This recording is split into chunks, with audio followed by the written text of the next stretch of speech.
Hello student, this is Pallab Dubari, your host, and you are watching Pallab Dubari classes. In this video, we will discuss 5 topics. In this video, we will discuss 3 important topics. Number 1, consumption pattern of energy in India, power sector and its sources, problem faced by the power sector in India, loss suffered by electricity board, and finally, measures to overcome power challenges. Now, let us discuss the consumption pattern of energy in India. Over the year, with the growth and the development in India, the demand for the energy has considerably increased. The demand for the petroleum has increased, the demand for natural gas has increased, the demand for the coal has also increased. But with the increasing usage, what we have observed and noticed that there is a change in the pattern of uh, demand. Earlier, we were using coal as the main source of energy, but right now we have shifted from coal to petroleum and the natural gas, and we are planning to shift further to solar energy and the wind energy. To find out how much we have shift and what is the uh, how much we are getting the energy from each source, we should have the common unit. To measure the unit of energy, the common unit which we are using is M2. M2 means million tons of oil equivalent. Through this unit, we are measuring how much consumption we are taking from coal, how much energy we are taking from petroleum, natural gas, and so on. So we can easily find out the consumption from each sources. And by comparing the consumption, we have seen that there is a shift. Earlier, the main source of energy is coal, but right now the energy has shifted from coal to, or the consumption has shifted main to petroleum and the natural gas.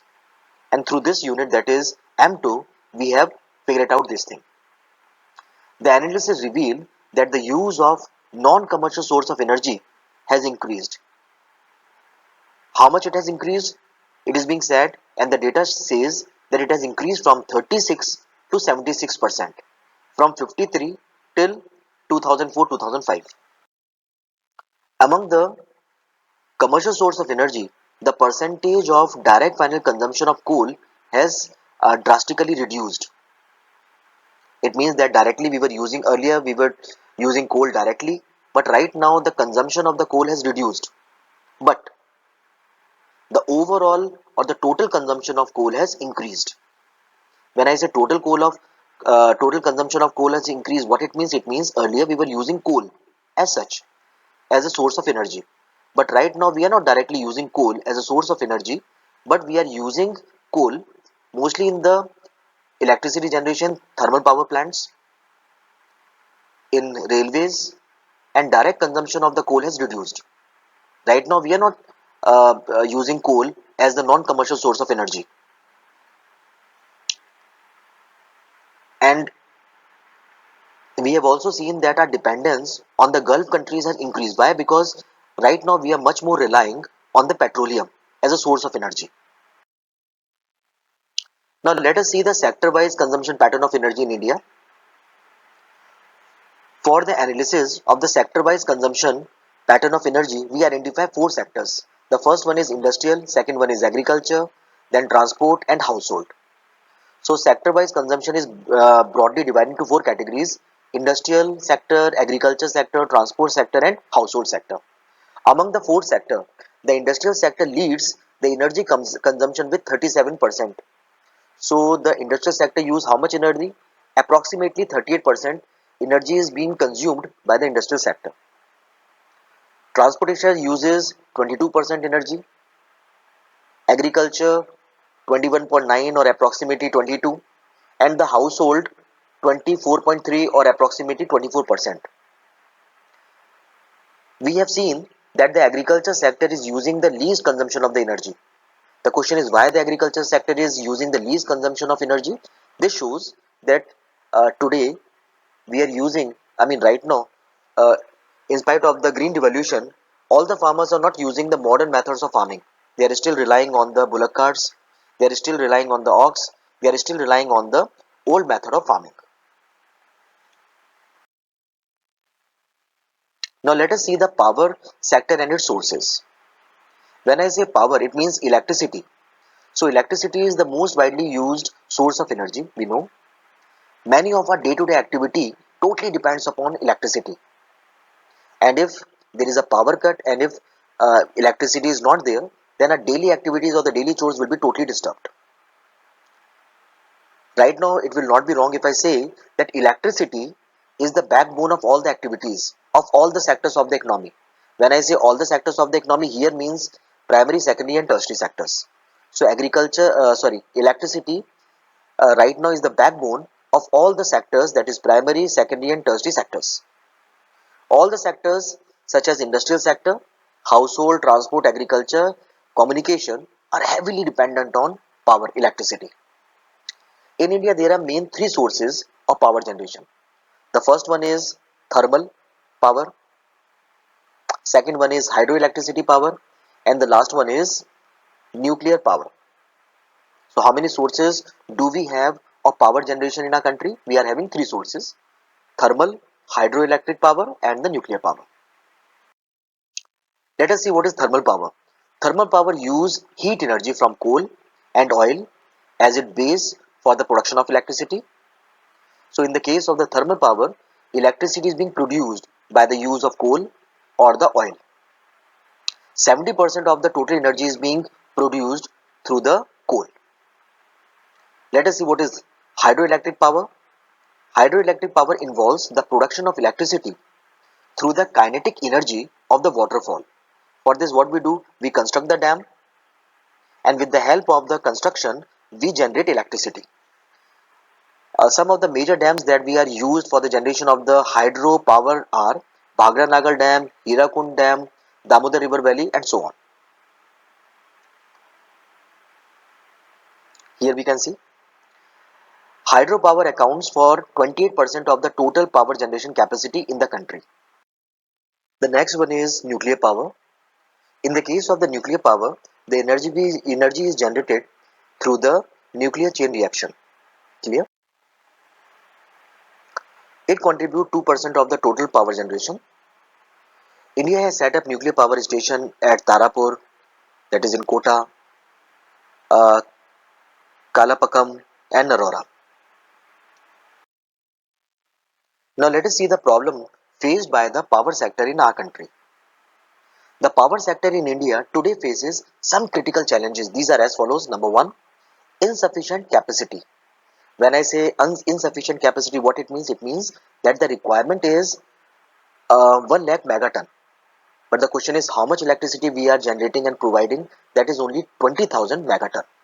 So we are totally unable to provide the sufficient or the we are unable to meet the requirement of the people. The demand is more, but the supply or the production is very less. Over the year, with the growth and the development, the demand, we know that over the year the demand has no doubt increased. The installed capacity of India to generate electricity is not sufficient to meet the annual growth rate of 7%. I mean, the growth rate is 7%, but we are totally unable to meet the requirement. As we have seen, we are only able to provide 20,000 megaton and the requirement or the demand is 1 lakh megaton.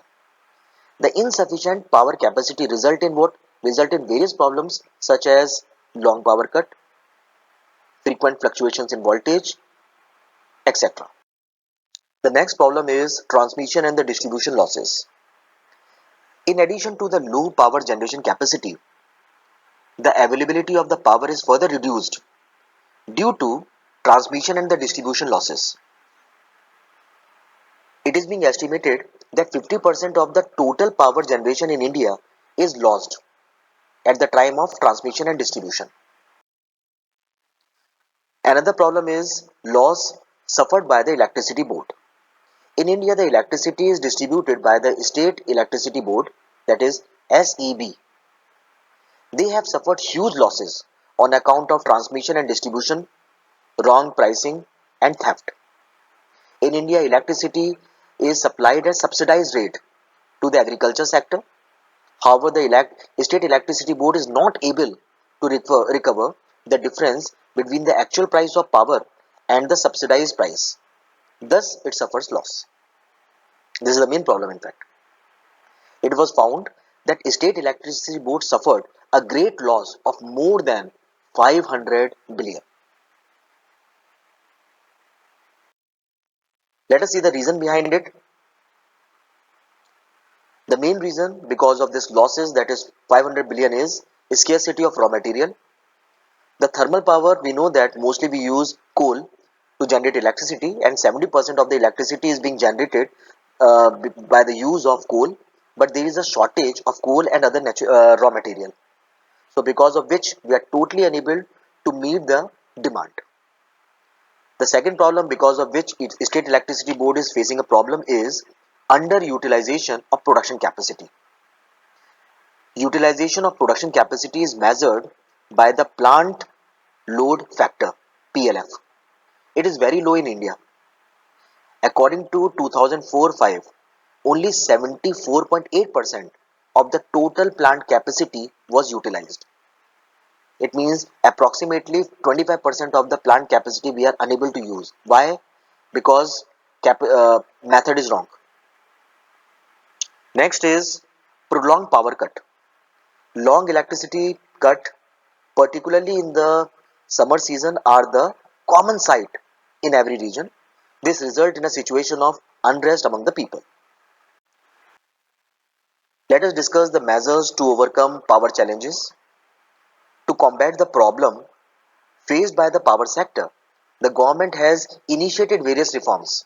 Some of the reforms initiated by the government to meet the power crisis are as follows. Number one, privatization in the power generation sector.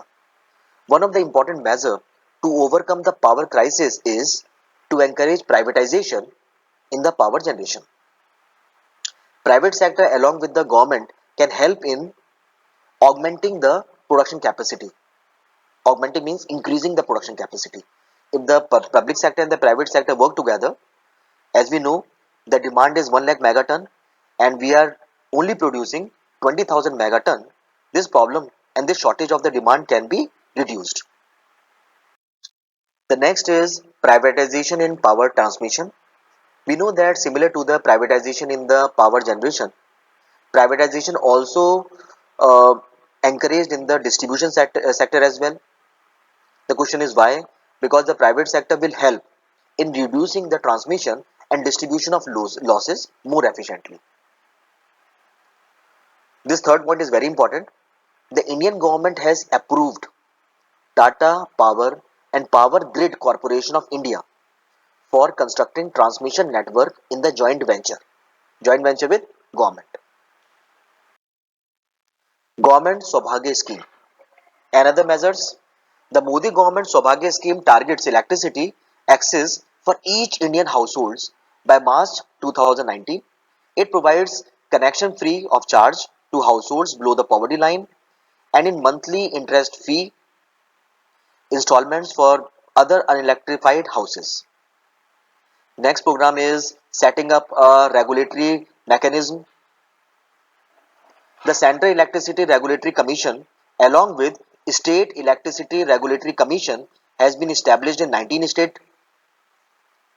These commissions and authorities regulate tariffs, promote efficiency and competition in the power sector. The next scheme is encouraging FDI. The government recently permitted foreign investment up to 49% in power trading exchange.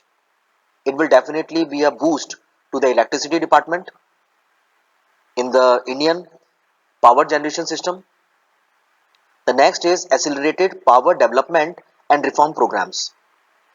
Accelerated power development and reform programs with the motive of improving financial viability, reducing transmissions and distribution of losses, and promoting transparency through the computerization.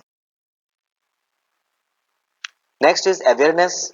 The government is encouraging people to increase the use of renewable resources.